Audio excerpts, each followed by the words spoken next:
जय हिंद दोस्तों, मैं प्रेम नैनीवाल और आज मैं आपको समझाने जा रहा हूँ कक्षा 12वीं हिंदी मीडियम। और दोस्तों, जब बहुत ज़्यादा टाइम अब हो गया है और चूँकि लेट भी हो गए हैं, तो इसके लिए जो सिलेबस में जो भी आपके किया गया है इंटरफेयर, वो मैं आपको एक बार समझा रहा हूँ। क्या है अपनी पहली यूनिट। वैसे तो हम सारी बातें कर चुके हैं कि अपने सिलेबस में कौन कौन सी यूनिट है और वो कितने नंबर की है, ये भी मैं आपको बता चुका हूँ। और साथ ही ये भी चर्चा हम कर चुके हैं कि कौन कौन से जो लेसन है उनमें रहेंगे और कितना अंक वार उन पर है। आज हम चर्चा करने जा रहे हैं कि इस लॉकडाउन के दौरान, इस कोरोना महामारी के दौरान लेट हो जाने के कारण जो चीज़ें सिलेबस में से कम कर दी गई है, जो रिमूव कर दिए गए हैं टॉपिक, वो सारे मैं आपको यूनिट के हिसाब से बता रहा हूँ। तो दोस्तों ध्यान दीजिएगा कि अपनी जो पहली यूनिट है, हम पढ़ चुके हैं कि ये यूनिट 7 नंबर की है, जिसे हम कहते हैं स्थितिकी। और मेन रूप से इसमें स्थिर आवेशों के बारे में हम पढ़ते हैं और हमने पहला जो चैप्टर है वो हमने पूरा किया भी है। दोस्तों, चैप्टर 1 है विद्युत क्षेत्र एवं आवेश। आवेश के बारे में और विद्युत क्षेत्र के बारे में। दोस्तों, इस चैप्टर को, इसमें से कोई सा भी टॉपिक हटाया नहीं गया है। ये जैसा था वैसा का वैसा है, नो चेंज, इसमें कोई भी चेंज नहीं हुआ है। ये चैप्टर आपको पूरा पढ़ना है और बिल्कुल बेसिक लेवल से आवेशों को और विद्युत क्षेत्र को समझाया गया है। और ये चैप्टर जरूरी भी है, इसलिए ये नहीं कटा है कि बहुत ज़्यादा ज़रूरी है। जब बेस नहीं होगा तो किस प्रकार से आगे पूरी इलेक्ट्रिसिटी, जैसे कि 12th फिजिक्स में अगर आप देखो तो इलेक्ट्रिसिटी है या इलेक्ट्रोमैग्नेटिज्म है, ये दो ही मुख्य चीज़ें हैं। तो इलेक्ट्रिसिटी की शुरुआत यहाँ से है और इसलिए इस चैप्टर को नहीं हटाया गया है। दोस्तों, ये पूरा का पूरा है, इस बात का आप ध्यान रखें, इसमें कोई सा भी भाग नहीं हटा है। दूसरा जो चैप्टर है अपनी पहली यूनिट का दूसरा चैप्टर, जिसे कहते हैं गाउस का नियम व इस नियम के अनुप्रयोग। वैसे तो बहुत सारे अनुप्रयोग इसमें है। एक चालक पट्टी का हम लेंगे। अनंत लंबाई पर यदि कोई आवेश वितरित है तो उसके कारण बिंदु P पर जो तीव्रता है वो कितनी होगी। जैसे कि फिलहाल अब तक हमने दो चीज़ें ज्ञात की हैं कि यदि कोई द्विध्रुव है और द्विध्रुव के अक्ष पे कोई बिंदु है, तो द्विध्रुव के अक्ष पे बिंदु पर क्या तीव्रता होगी, क्या फर्क पड़ेगा, द्विध्रुव के कारण जो तीव्रता होगी वो कितनी होगी। दूसरा हम कर चुके हैं कि विद्युत द्विध्रुव जो है, यदि उसके निरक्ष वाले स्थान पर निरक्ष जो चलती है पूरी केंद्र से होकर, उस निरक्षीय बिंदु पर तीव्रता कितनी होगी, विद्युत द्विध्रुव के कारण क्या फर्क वहाँ पे पड़ेगा। दोनों ही बातें हम कर चुके हैं। लेकिन दूसरे चैप्टर में गाउस का नियम पढ़ेंगे और गाउस के नियम के अनुसार हम अनंत लंबाई पर यदि कोई आवेश वितरित है तो उसके कारण किसी बिंदु पर तीव्रता कितनी होगी वो भी निकालेंगे। कोई आवेशित गोला है, आवेशित गोले के कारण बिंदु P पर तीव्रता कितनी होगी। वही एक बार में, जैसे लंबाई में आवेश इस प्रकार से वितरित है तो इससे r दूरी पर कोई बिंदु P है और वहाँ पर तीव्रता कितनी होगी वो हम निकालेंगे गाउस के नियम से। और दूसरा, कोई यदि गोला है तो उस गोले के कारण इससे r दूरी पर स्थित कोई बिंदु P है, P पर तीव्रता कितनी होगी, वो बात भी हम निकालेंगे। अच्छा, ये दोनों ही नहीं है और एक कोई पृष्ठ है तो पृष्ठ के कारण किसी बिंदु P पर तीव्रता कितनी होगी वो बात भी निकालेंगे। और यदि कोई पट्टी का है, कोई चौड़ी पट्टी का है, जैसे कि कोई चौड़ी पट्टी है इस तरीके से, तो उस पट्टी के कारण बिंदु P पर जो तीव्रता है उसका मान कितना होगा वो भी निकालेंगे। ये सारे के सारे दोस्तों गाउस के नियम के अनुप्रयोग है। गाउस के नियम के अनुप्रयोग, उसका यूज लेंगे और हम चीज़ों को सॉल्व करेंगे। तो यहाँ दूसरे चैप्टर में इसका एक अनुप्रयोग हटा दिया गया है और उस एक अनुप्रयोग का नाम है समरूप आवेशित गोलीय कोश। गोला है दोस्तों, लेकिन गोलीय कोश यानी अंदर से पूरा क्या है, खाली। एक खोखले गोले के कारण, एक खोखले गोले के पृष्ठ पर आवेशों को रखा गया है और उन आवेशों के कारण बिंदु P पर तीव्रता कितनी होगी वो टॉपिक हटा दिया गया है। विद्युत क्षेत्र की तीव्रता है ना, तो समरूप आवेशित गोलीय कोश के कारण विद्युत क्षेत्र की तीव्रता दूसरे चैप्टर में से केवल एक टॉपिक हटाया गया है जो ज़्यादा यूजफुल भी नहीं था और न्यूमेरिकल्स में भी ज़्यादातर इसको हम काम में नहीं ले रहे थे, तो वो टॉपिक लेस हुआ यहाँ से। कोई नहीं, दूसरे चैप्टर में से तो एक ही टॉपिक लेस हुआ है। आगे बढ़ते हैं। अपना जो तीसरा चैप्टर है जिसका नाम है विद्युत विभव, विद्युत विभव, इलेक्ट्रिक पोटेंशियल। तो इसके बारे में दोस्तों इसमें से एक तो स्तर विद्युत विभव, विद्युत विभव या विभव को समझने के लिए सबसे पहले हमारी बुक में जो परिभाषा दे रखी है विद्युत विभव के लिए, वो स्तर विद्युत विभव के लिए है। और वो स्तर विद्युत विभव और विभवांतर, यहाँ आप ऐसा कह सकते हैं कि स्तर विद्युत विभव और विभवांतर, तो ये जो टॉपिक है यहाँ से हटाया गया है। और दूसरा, गोलीय कोष के कारण किसी बिंदु पर विभव, यहाँ पर भी गोलीय कोष के कारण विद्युत क्षेत्र की तीव्रता किसी बिंदु पर, वो हटा ली गई है। और गोलीय कोष के कारण विद्युत विभव ये हटाया, यानी दूसरे और तीसरे चैप्टर की अगर बात की जाए तो गोलीय कोष वाला टॉपिक वहाँ से हट चुका है। आगे बढ़ते हैं और इसी यूनिट का अपना चैप्टर चौथा, विद्युत धारिता, कैपेसिटी की हम बात कर रहे हैं। समांतर प्लेट संधारित्र की धारिता, एक तो समांतर प्लेट यहाँ से हटा दी गई है, समांतर प्लेट संधारित्र है ना, और वही हटाया गया, केवल मात्र एक टॉपिक समांतर प्लेट संधारित्र की धारिता जब विभिन्न मोटाई के भिन्न भिन्न पराविद्युत के पदार्थ वहाँ पे भरे हो, पराविद्युतांक के पदार्थ उसमें भरे हो, तो समांतर प्लेट संधारित्र की धारिता, वो टॉपिक यहाँ से हटा दिया गया है, इस बात का ध्यान रखें।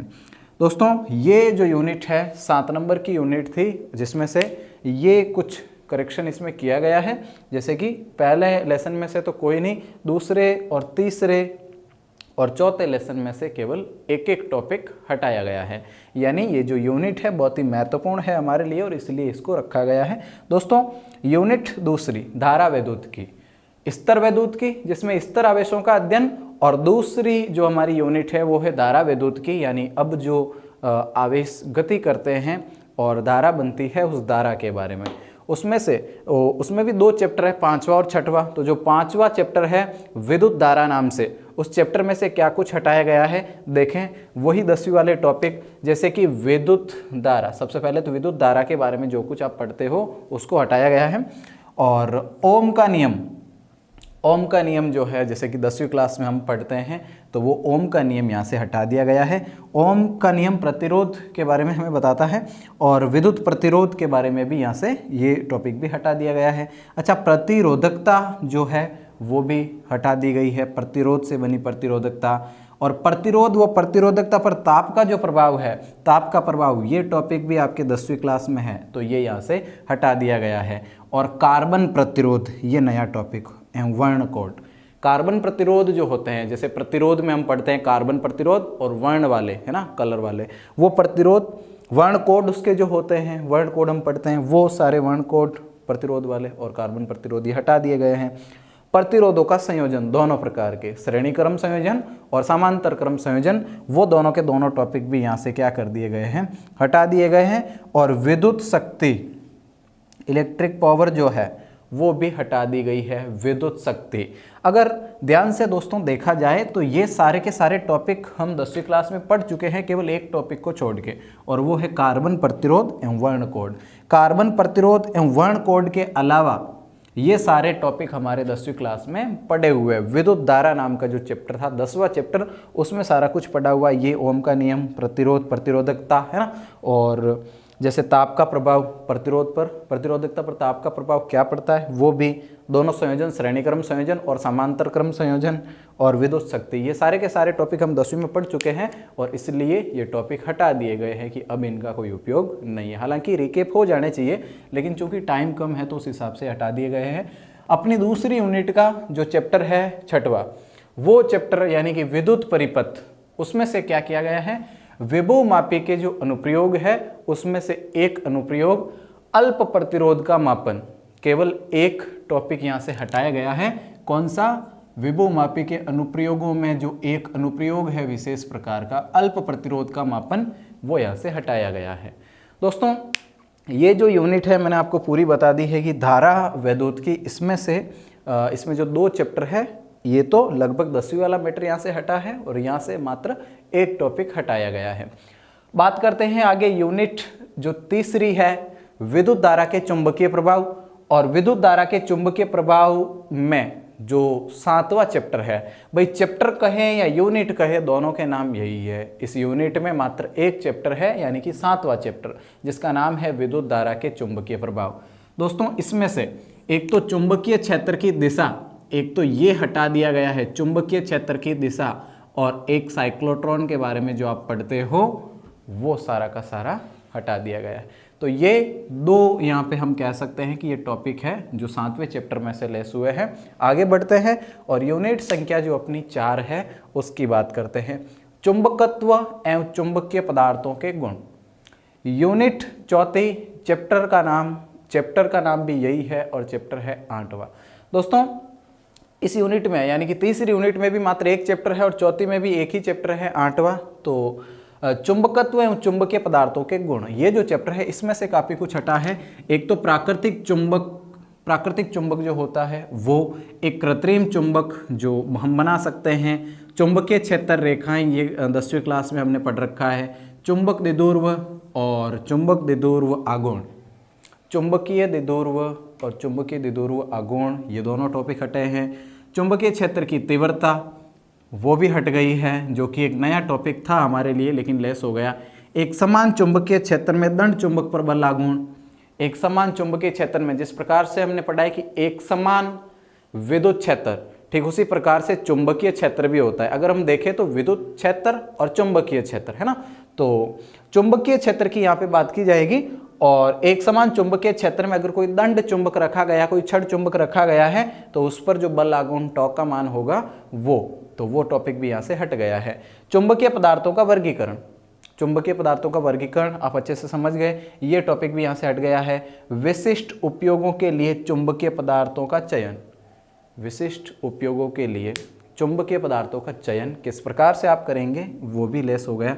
चुंबकीय पदार्थों का तुलनात्मक अध्ययन, ये टॉपिक भी यहाँ से हटा दिया गया है। यानी ये जो इनके अलावा सारे टॉपिक हैं वो एज इट इज पढ़े हैं, लेकिन ये सारा कुछ यहाँ से हट गया है जो कि हमारे लिए नया था। दोस्तों यूनिट संख्या 5 की हम बात करते हैं। यूनिट 5 विद्युत चुंबकीय प्रेरण एवं प्रत्यावर्ती धारा। विद्युत चुंबकीय प्रेरण और प्रत्यावर्ती धारा। दोस्तों इस 5वीं यूनिट में 2 चैप्टर है, एक तो 9वां और एक 10वां। 9वें चैप्टर को हम कह सकते हैं कि विद्युत चुंबकीय प्रेरण और 10वां प्रत्यावर्ती धारा। विद्युत चुंबकीय प्रेरण और प्रत्यावर्ती धारा। अच्छा, 9वां जो अपना चैप्टर है उसमें कोई चेंज नहीं किया गया है, वो एज इट इज पड़ा है। और जो 10वां चैप्टर है प्रत्यावर्ती धारा है ना, अल्टरनेट करंट जो है, उसमें से एक तो शक्ति गुणांक, ये जो टॉपिक है ये लेस किया गया है। और दूसरा वाटहीन धारा, ये टॉपिक भी यहाँ से हटा दिया गया है। और बाकी कोई चेंज नहीं है 10वें चैप्टर में, बिल्कुल ये जैसा था वैसा का वैसा है। और सारा कुछ इसमें हमें पढ़ना भी है, पूरा पढ़ेंगे। और ये वादा भी है कि प्रत्येक चैप्टर को कंप्लीट करवाया जाएगा। हम ये कोशिश करेंगे कि जो चीज़ें हैं वो ना छूटे हमसे किसी भी हालत में। और रही बात न्यूमेरिकल्स की, जो एग्जाम्पल है, जो आंकिक प्रश्न है, दोस्तों पूरे करवाए जाएंगे। आप लोग साथ साथ कोशिश करते रहें। और हमारा हौसला बढ़ाने के लिए आप अगर वीडियो आपको पसंद आते हैं तो आप उन्हें लाइक कीजिए और उन्हें शेयर भी कीजिए, ताकि ज़्यादा से ज़्यादा बच्चों को लाभ प्राप्त हो सके। तो ये कुछ था दोस्तों, यहाँ पे 5 यूनिट की मैंने बात की है। और अब तक अगर देखा जाए तो इन 5 यूनिट में 10 चैप्टर हम पढ़ चुके हैं। और 10 चैप्टर यहाँ से अगर आप देखो, 10 चैप्टर में से ज़्यादातर सिलेबस नहीं हटा है। एक तो अगर हम 5वें चैप्टर की बात करें तो इसमें से थोड़ा ज़्यादा हटा है, लेकिन वो सारा कुछ 10वीं में मिल जाता है आपको। और जो चैप्टर 8वां है ना, उसमें से कुछ टॉपिक हटे हैं, यानी ज़्यादा से ज़्यादा अगर हम देखें मैक्सिमम इसमें से ही जो है कटे हैं। तो ये 8वें चैप्टर की बात है। और बाकी सब में तो 2 तो चैप्टर ऐसे हो गए, अभी हम आधे पहुँचे हैं, और 2 चैप्टर तो ऐसे हो गए जिसमें कोई चेंज नहीं है। और बाकी जो चैप्टर है उनमें केवल एक टॉपिक हटाया गया है। 10वें चैप्टर में 2 छोटे छोटे टॉपिक, शक्ति गुणांक और वाटहीन धारा, इनको यहाँ से हटाया गया है। तो ये रहेगा इसमें।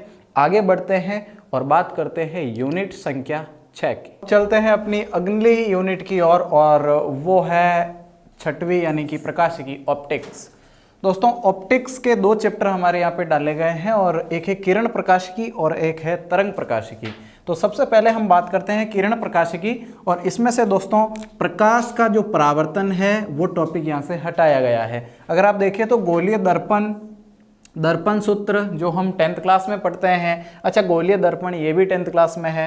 प्रकाश का अपवर्तन, देखिए दोनों टॉपिक यानी परावर्तन और अपवर्तन दोनों ही हटा दिए गए हैं। और इसी के साथ एक तीसरा टॉपिक पूर्ण आंतरिक परावर्तन, ये भी यहाँ से हटा दिया गया है। गोलीय सतह से अपवर्तन, गोलीय सतह जो है उससे अपवर्तन किस प्रकार से होता है, पूरा एक बड़ा टॉपिक था, वो भी अब ये नहीं है, ये लेस कर दिया गया है। प्रकाश का प्रकीर्णन, प्रकीर्णन का जो टॉपिक है प्रकाश का फैलना, और वो भी यहाँ से हटा दिया गया है। प्रकीर्णन से संबंधित और भी कई सारी जो घटनाएं हैं वो घटनाएं भी अब नहीं है इसमें दोस्तों। साथ ही इंद्रधनुष का बनना, ये भी एक छोटा सा टॉपिक था। और मानव नेत्र, मानव नेत्र और साथ में नेत्र दोष जैसे कि दूर दृष्टि दोष और निकट दृष्टि दोष, जरा दृष्टि दोष, वो यहाँ से रिमूव कर दिए गए हैं। और उनका निवारण, यदि दूर दृष्टि दोष है तो निवारण किस प्रकार से होगा, और निकट दृष्टि दोष है तो उसका निवारण कैसे होगा, वो सारी चीज़ें अब इसमें नहीं है। अगर दोस्तों ध्यान से देखा जाए तो किरण प्रकाशिकी में से यानी ऑप्टिक्स में से वही टॉपिक हटे हैं जो टॉपिक हमारे 10th क्लास में थे और हमने इन्हें पढ़ लिया है, वही टॉपिक हटे हैं। यानी कि मेन रूप से एक तो जो हमने विद्युत धारा पढ़ रखी है, उस विद्युत धारा हमारी इस यूनिट में से भी वही टॉपिक हटे हैं जो हमने 10th क्लास में क्लियर कर लिए हैं, और ऑप्टिक्स इसमें से भी वही टॉपिक रिमूव हुए हैं जो हमने 10th क्लास में कवर किए हैं। तो यहाँ कोई ज़्यादा टॉपिक लेस नहीं हुए हैं, बल्कि वही हुए हैं जो हमने पढ़ रखे हैं। चैप्टर 12 यानी कि जो तरंग प्रकाशिकी है, वेव ऑप्टिक्स है, इसकी हम बात करते हैं। और इसमें से कुछ नए टॉपिक जैसे कि अदुर्वित और दुर्वित प्रकाश, कोई प्रकाश है तो वो दुर्वित कब होगा और अदुर्वित कैसे प्रकाश को हम कहेंगे।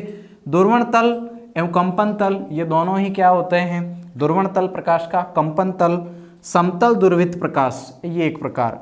और इसे प्राप्त करने की जो विधियां हैं, जैसे कि परावर्तन द्वारा इसे प्राप्त किया जा सकता है, ये भी यहाँ से रिमूव कर दिया गया है। बूस्टर जो बताते हैं प्रकीर्णन, वो बूस्टर प्रकीर्णन वो भी रिमूव है। और द्विव अपवर्तन द्वारा, ये भी इसका दूसरा प्रकार। निकोल प्रिज्म, निकोल प्रिज्म जो है वो भी यहाँ से रिमूव कर दिया गया है। द्विवर्णता द्वारा, पोलराइड के बारे में हम बहुत सारी जानकारी लेते हैं यहाँ पे, तो वो भी अब यहाँ नहीं है, और इसके उपयोग पोलराइड के लिए। और अदुर्वित व दुर्वित प्रकाश का संसूचन, इनका संसूचन करने के लिए, और वो टॉपिक भी यहाँ से रिमूव कर दिया गया है। साथ ही लास्ट टॉपिक जो इसका था वेव ऑप्टिक्स का, जैसे कि मेलस का नियम, वो भी अब इसमें से लेस कर दिया गया है। दोस्तों ये जो ऑप्टिक्स है इसमें से काफ़ी सारे टॉपिक अगर देखा जाए तो हटे हैं, लेकिन जो आपकी रे ऑप्टिक्स है, किरण प्रकाशिकी, उसमें से जो है बहुत ही कम यहाँ पे जो है लेस हुए हैं। आगे बढ़ते हैं और अपनी यूनिट जो 7वीं है उसकी बात करते हैं, प्रकाश विद्युत प्रभाव और द्रव्य तरंगे। दोस्तों ये जो यूनिट है, ये पूरी की पूरी यूनिट आपके मॉडर्न फिजिक्स को लेकर है, और ये अब तक जो हम ऑप्टिक्स पढ़ रहे थे वो क्लासिकल। दोस्तों प्रकाश विद्युत प्रभाव, फोटो इलेक्ट्रिक इफेक्ट के बारे में, यहाँ पे आइंस्टीन का जो प्रकाश विद्युत प्रभाव है उसके बारे में बात हो रही है। तो इस चैप्टर में से द्रव्य तरंगों का तरंग दैर्घ्य और विभिन्न प्रकार के द्रव्य कणों से संबंध तरंगों का तरंग दैर्घ्य, ये दोनों ही टॉपिक यहाँ से क्या हो गए हैं, लेस हो गए हैं।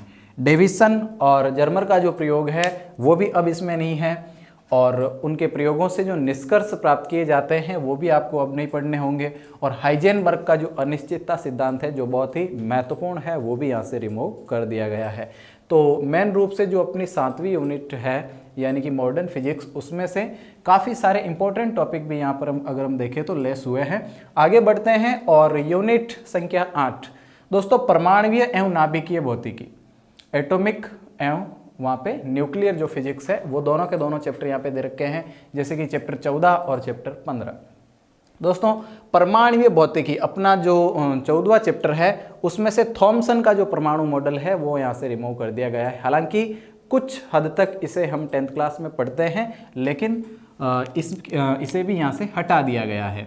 दूसरा अगर हम देखें तो द्रव्य तरंग से बोर के द्वितीय अभिग्रहित की व्याख्या, बोर जो नील्स बोर है उनके द्वितीय अभिग्रहित की व्याख्या करने के लिए जो भी द्रव्य तरंग के सिद्धांत से हम करते हैं वो यहाँ से क्या कर दिया गया है, रिमूव कर दिया गया है। चैप्टर जो आपके 15 है, जैसे कि नाभिकीय भौतिकी, न्यूक्लियर फिजिक्स, उसमें से क्या कुछ देखिए। नाभिकीय बल, सबसे पहले तो हम इसके बारे में पढ़ते हैं, नाभिकीय बल के बारे में।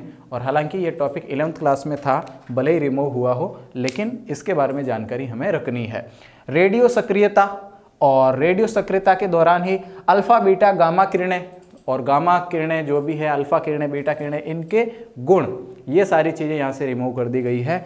रेडियो एक्टिव क्षय का नियम, रेडियो एक्टिव क्षय का जो नियम है वो भी यहाँ से हटा दिया गया है। अर्ध आयु साथी और माध्य आयु, ये दोनों की दोनों चीज़ें यहाँ से लेस हो गई है। प्रतिन्यूक्लियन और बंधन ऊर्जा, प्रतिन्यूक्लियन बंधन ऊर्जा तथा द्रव्यमान संख्या के साथ इसका परिवर्तन। द्रव्यमान संख्या के साथ किस प्रकार से ये इस पे टिकी होती है, इस पे निर्भर होती है और इसके साथ इसका परिवर्तन कैसे होता है, वो टॉपिक भी यहाँ से लेस कर दिया गया है। यूनिट जो 9वीं है इलेक्ट्रॉनिकी, दोस्तों चैप्टर 16 इसकी हम बात कर रहे हैं और चैप्टर का नाम भी वही है इलेक्ट्रॉनिकी। विशिष्ट प्रयोजन डायोड, यहाँ से ये डायोड हटा दिया गया है। फोटो डायोड, प्रकाश उत्सर्जन डायोड, ये यहाँ पे तीनों ही टॉपिक क्या हो गए हैं, रिमूव कर दिए गए हैं। 10वीं जो यूनिट है विद्युत चुंबकीय तरंगे और संचार और समकालीन भौतिकी, जो मॉडर्न फिजिक्स है उसके बारे में। और चैप्टर जो 17वां है उसकी हम बात कर रहे हैं। दोस्तों चैप्टर का भी नाम यही है कि विद्युत चुंबकीय तरंगे, संचार एवं समकालीन भौतिकी। तो इसमें से एक तो विस्थापन धारा, ये लेस कर दी गई है। नैनो तकनीकी एवं नैनो भौतिकी का अर्थ, ये भी यहाँ नहीं है। और उद्गम, अर्थ और उद्गम दोनों, ठीक है। साथ में मूल सिद्धांत एवं उपयोग, प्रारंभिक उसकी जो जानकारी है, मूल सिद्धांत और उपयोग, उसके बारे में जो प्रारंभिक जानकारी है वो टॉपिक यहाँ से लेस कर दिया गया है। तो अगर देखा जाए तो ज़्यादा कुछ सिलेबस तो नहीं कह सकते, लेकिन ये ज़रूर कहेंगे ऑप्टिक्स में काफ़ी कुछ यहाँ पे रिमूव किया गया है, काफ़ी सारे टॉपिक। साथ ही अपनी जो नाभिकीय और परमाणुीय भौतिकी है, इनमें से भी कुछ टॉपिक हटाए गए हैं। और लास्ट यूनिट यानी कि जो यूनिट संख्या 10 है, उसमें से भी काफ़ी सारा लेस किया गया है। लेकिन अगर हम अपने सिलेबस की शुरुआत में देखें, यूनिट संख्या जो 1 है, यूनिट 2, यूनिट 3, यूनिट 4, उनमें अगर देखें तो ज़्यादा नहीं, बाकी एक एक जो टॉपिक है वो लेस हुआ है। अगर पहले चैप्टर और 9वें चैप्टर की बात करें तो एज इट इज़ है, उनमें कोई भी जो है चेंजेस नहीं हुआ है। तो आप इस बात का ध्यान रखें, ये सारे टॉपिक भले ही रिमूव कर दिए गए हैं, कुछ टॉपिक तो ऐसे हैं जो हमने 10th क्लास में पढ़े हैं और कुछ टॉपिक है जो हमारे लिए नए थे और अब हमें वो नहीं मिलने वाले हैं। हालांकि इन चीज़ों की जानकारी हमें रखनी है, लेकिन फिर भी ये बोर्ड के तरीके से इन टॉपिकों को बार कर दिया गया है, तो आप ये ध्यान रखें। तो आज के इस वीडियो में हमने ये जाना कि इस दौरान टाइम कम होने के कारण किस प्रकार से हमारा सिलेबस में कटौती हुई है, वो हमने जाना है। मिलेंगे अगले वीडियो में और कंटिन्यू करेंगे अपना जो चैप्टर चल रहा था पहला, वही। तो तब तक के लिए दोस्तों पढ़ते रहें, धन्यवाद।